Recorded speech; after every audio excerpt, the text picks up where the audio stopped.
अस्सलाम वालेकुम। अब हम लोग आते हैं प्रैक्टिकल नंबर 4 की तरफ। प्रैक्टिकल नंबर 4 में हमसे कह रहा है कि create relationship among tables using primary and foreign की।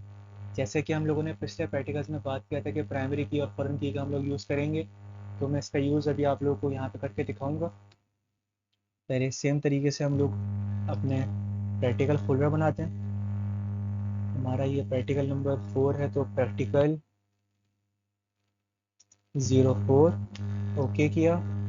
डेटाबेस को क्रिएट करते हैं, न्यू फोल्डर, सॉरी फोल्डर बना चुके हैं हम लोगों को। डेटाबेस बनाना है, प्रैक्टिकल 04 एंटर किया।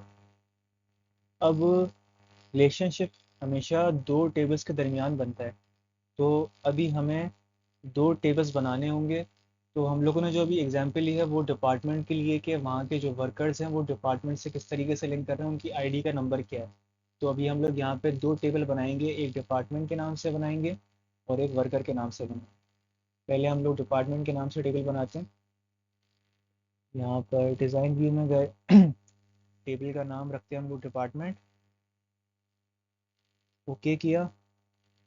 पहले हम लोग रखते हैं यहाँ पर डिपार्टमेंट नेम, और यहाँ पे टाइप रखते हैं इसकी शॉर्ट टेक्स्ट।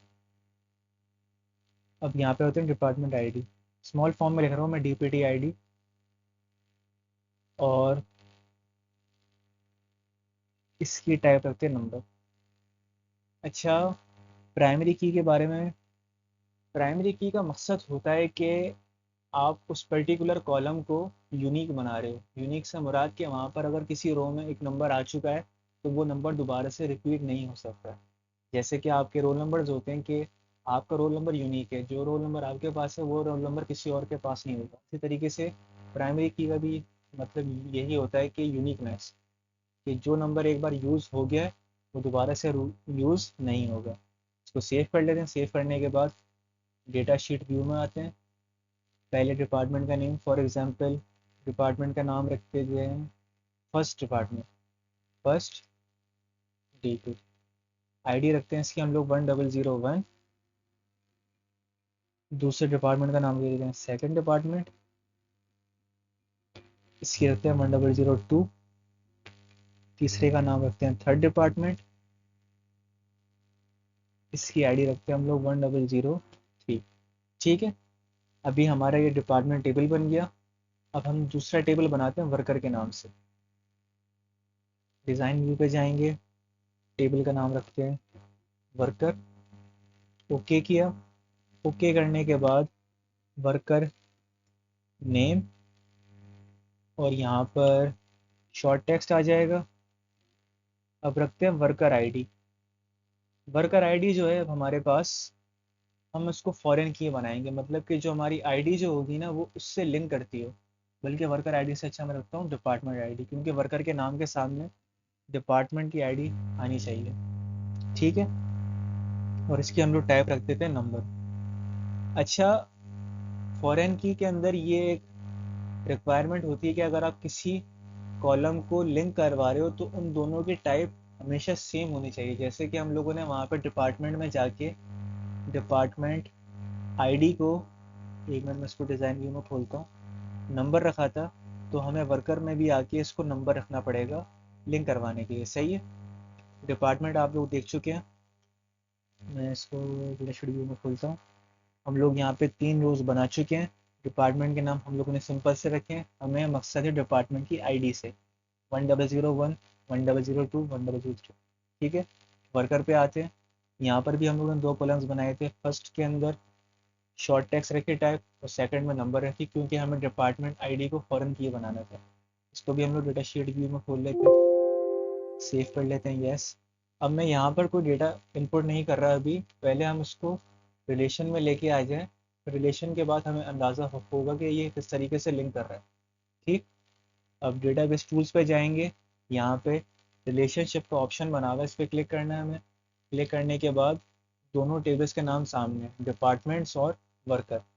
डिपार्टमेंट के ऊपर मैं पहले ऐड कर लेता हूँ, ऐड होके ये आपके सामने शो हो रहा होगा, और वर्कर पे क्लिक करता हूँ, फिर ऐड करता हूँ, ये दोनों फिर आपके सामने शो है। सही है, क्लोज किया।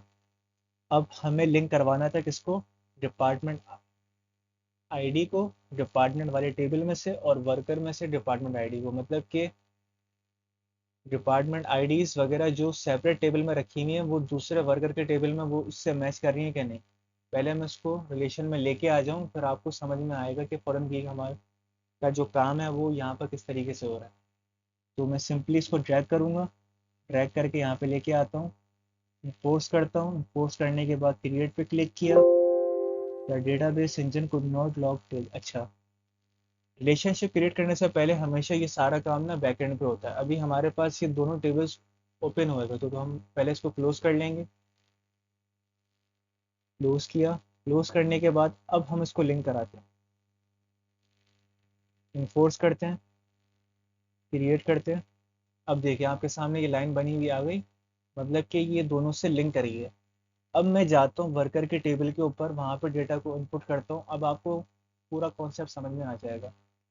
वर्कर के टेबल पे गया मैं, वर्कर मैंने नाम रखा फुरकान, डिपार्टमेंट की आईडी रखी मैंने उसकी 1001, दूसरे वर्कर का नाम रखता हूँ मैं काशिफ, उसकी आईडी रखी मैंने 1003। सही है। तीसरे वर्कर का नाम रखता हूँ मैं सुफियान, उसकी आईडी रखी मैंने 1007। अब मैं जब दूसरे कॉलम पे जाऊंगा तो वो जाने मुझे नहीं देगा, क्योंकि वो बोलेगा यू कैन नॉट ऐड और change a record because a related record is required in table. मतलब कि वहाँ पर डिपार्टमेंट आईडीज जो थी हमारे पास वो 1001, 1002 और 1003 थी।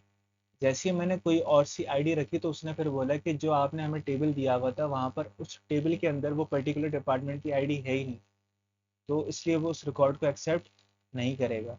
अब मैं जाके इसको चेंज करता हूँ, 1002 करता हूँ, एंटर करूँगा। अब इसने एक्सेप्ट कर लिया। अब आपको यहाँ पे कॉन्सेप्ट यहाँ पे समझ में आ रहा होगा कि प्राइमरी की और फॉरेन की का हमारा किस तरीके से यूज़ हो रहा है। ठीक है, अगर कोई सवाल हो तो मुझसे पूछ लीजिएगा कमेंट सेशन के अंदर। थोड़ा सा ये टिपिकल है, लेकिन आप जब इसको वर्किंग करोगे जब, तो आपको अंदाज़ा हो जाएगा कि ये यहाँ पे किस तरीके से काम कर रहा है। ठीक है, अल्लाह हाफिज़।